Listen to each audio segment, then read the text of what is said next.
आज हम सरकार से ये वार्ता करने जा रहे हैं, सरकार से मांगने जा रहे हैं। हमने सरकार को जब शुरुआत हुई थी उस दिन भी सरकार को हमने यही कहा था कि भाई हम आ रहे हैं जी, हम आ रहे हैं और मजबूती के साथ आ रहे हैं। और ये जितने मेरे भाई हैं ये मेरे से दूर नहीं हैं।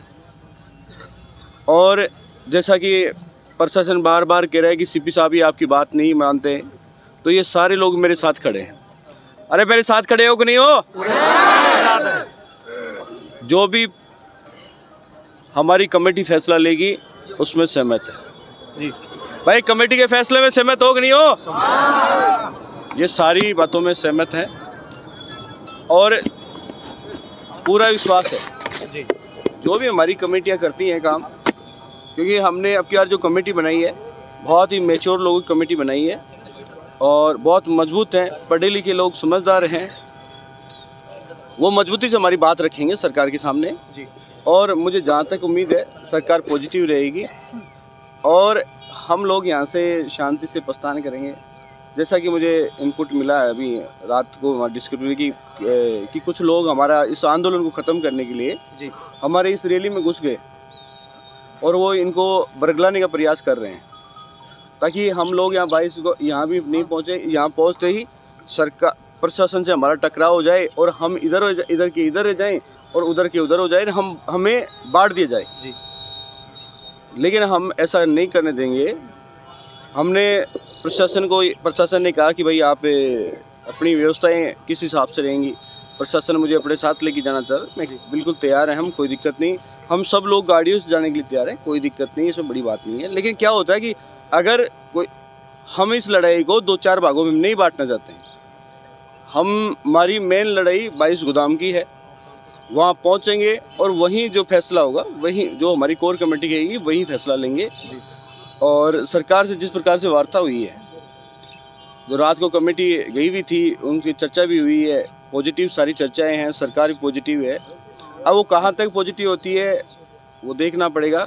जब तक हम लोग इंतज़ार करते हैं, यहाँ से निकलेंगे अभी थोड़ी देर में और मजबूती से सरकार से अपने संघर्ष की जीत लिखेंगे।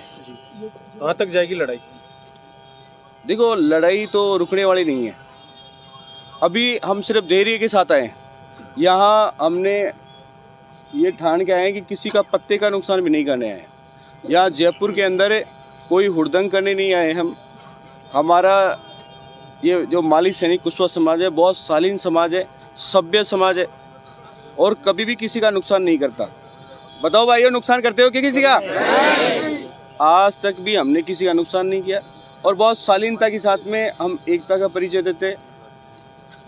अब इसी के अंदर अगर कोई घुस जाए भीड़ में, और क्या है कि जैसा कि हमें पता चला रात को मीटिंग चल रही थी कि हमारी भीड़ में ध्यान है को ना अपनी भीड़ का मायने कुछ पिछली बार की जाए लोग घुस गा तो बे लोग चाहे कि आपनी रैली अड़ेगी खत्म, लेकिन आपनी लड़ाई 22 गोदाम की है और मैं 22 गोदाम जाऊंगा, मजबूती के साथ जाऊंगा, बटे आप लोग फैसलो करांगा जी।